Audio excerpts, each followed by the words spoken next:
अस्सलाम वालेकुम। मेरा नाम डॉक्टर सैयद दीवान है। मैं एज ए डायबिटोलॉजिस्ट प्रैक्टिस करता हूँ शहर में। और आज मेरे पास जो मौजू है वो है हाइपरटेंशन। हाइपरटेंशन बेसिकली हम अब जिस एरा में जिस ज़माने में से गुज़र रहे हैं, इसमें बहुत सारी लाइफस्टाइल की बीमारियां जो हैं हमारे इर्द गिर्द मौजूद हैं और बहुत सारे लोग इसके शिकार हो गए हैं। लाइफस्टाइल मैनेजमेंट की जो जैसे डायबिटिक एंडोक्राइन है, इसमें भी लाइफस्टाइल मैनेजमेंट इसकी पहली ट्रीटमेंट जो लाइफस्टाइल मैनेजमेंट है। इसी तरह हाइपरटेंशन है, हाइपरटेंशन की भी पहली जो इलाज में सबसे पहले जो चीज़ आती है वो आती है लाइफस्टाइल मैनेजमेंट। तो आज मैं इस मौजू से पे बात करना चाह रहा हूँ कि लाइफस्टाइल मैनेज करके हम हाइपरटेंशन को कम कर सकते हैं। इससे पहले ये बात बताई जाए कि हाइपरटेंशन होती क्या है।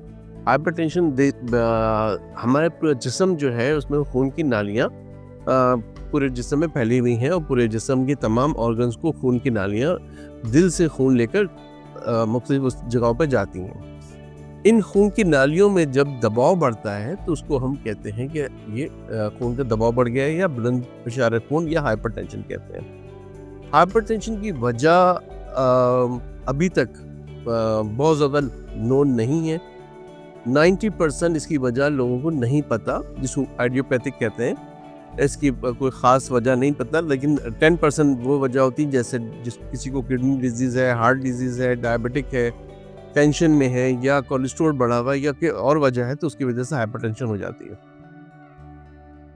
10% वो लोग होते हैं और उसको सेकेंडरी हाइपरटेंशन भी कहते हैं। जो किसी बीमारी की वजह से या किसी मेडिसिन की वजह से हाइपरटेंशन हो रही है, उसको सेकेंडरी हाइपरटेंशन कहते हैं। हाइपरटेंशन की जो स्टेजेस हैं, अगर हम ले लें तो शुरू में अगर 120/80 किसी का अगर शुगर सिस्टोलिक ब्लड प्रेशर जो है वो अगर 80 है और डायस्टोलिक जो है 120 है, तो ये नॉर्मल है। इसको हम नॉर्मल में लेते हैं। लेकिन अगर लेट्स सपोज 130 से ऊपर चला जाता है और नीचे वाला 80 से ऊपर चला जाता है, तो फिर उसको हम स्टेज 1 कहते हैं। इसी तरह 90 से ऊपर चला जाए और ऊपर वाला 130 से ऊपर चला जाए तो उसको स्टेज 2 कहते हैं। और इसके अलावा सेकेंडरी हाइपरटेंशन होती है, जो कि जिसमें शुगर किसी की ब्लड प्रेशर ऊपर वाली जो है डायस्टोलिक जो है वो 200 से ऊपर चली जाए। इसके अलामात क्या होते हैं? अगर किसी को ब्लड प्रेशर है और उसको ब्लड प्रेशर की वजह से उसमें कुछ अलामात जो ज़ाहिर होंगी, वो ये होता है कि उसके सर में दर्द हो सकता है, उसे चक्कर आ सकते हैं, उसको थोड़ी सी घबराहट सी महसूस होती है, दिल की धड़कन तेज़ हो जाती है, और बाज़ औक़ात शदीद किस्म का सर दर्द होता है। इसके तरीका इससे बचाव क्या? इसके अलामात के बाद अगर इससे बचना है तो क्या किया जाए कि अगर किसी में ब्लड प्रेशर आती है तो वो उसको मॉनिटर करें और अपने डॉक्टर से रुजू करें। और उससे पहले अगर जो मैनेजमेंट वो खुद कर सकता है वो ये है कि नमक की मकदार कम कर दे, नमक खाने की मकदार कम करे। सोडियम की वजह से बहुत ज़्यादा ब्लड प्रेशर बढ़ता है। ऐसी वो तमाम चीज़ें जो ब्लड प्रेशर बढ़ाती हैं, तेल की ग़िज़ा, बाहर से तली हुई चीज़ें और तमाम चीज़ें ऐसी जो ब्लड प्रेशर बढ़ाती हैं वो कम करें।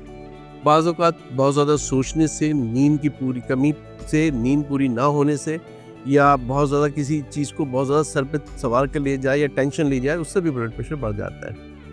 तो कॉज़ इसको दूर करनी होती है। इसके इलाज मुख्तलिफ हैं। एक तो सबसे पहले जब मैंने बात शुरू की कि लाइफस्टाइल मैनेजमेंट को बेहतर कर लिया जाए। लाइफस्टाइल को ठीक करना का मतलब ये है कि रोज़ाना अपनी ज़िंदगी में वर्जिश को शामिल करना, वॉक को शामिल करना। जिसको जो सहूलत मौजूद है, किसी को अगर स्विमिंग पूल अवेलेबल है तो वो तैराकी कर ले, किसी के पास कोई पार्क अवेलेबल है तो वो वॉक कर ले, और किसी के साथ आसपास जिम मौजूद है तो वो जिमिंग शुरू कर दे। तो इस तरह बेहतर कर सकता है। अपनी खुराक में सब्ज़ी और फलों का इस्तेमाल ज़्यादा करे। कार्बोहाइड्रेट और फैट, एनिमल फैट ख़ास तौर पे वो कम खाए। और नींद की जो अपनी ड्यूरेशन है उसको मुकम्मल करे। कम से कम 6 से 8 घंटे की नींद हर इंसान के लिए ज़रूरी है। आज के ज़माने में ख़ास तौर पर हम जो कॉस्मोपॉलिटन सिटी में रहते हैं, शहर में, यहाँ पर ख़ास तौर पे ये मसला आ रहा है कि लोग रात देर तक जाग रहे हैं। रात देर तक जागते हैं, जिसके बाद उनको सुबह अपनी ड्यूटी पे स्कूल कॉलेज जाना पड़ता है, नींद पूरी होती नहीं है, जिसकी वजह से आम तौर पर ब्लड प्रेशर कराची में, बल्कि पाकिस्तान में कहते हैं कि हर दूसरे शख्स में से 2 इंसान में से 1 इंसान जो है वो ब्लड प्रेशर का शिकार है।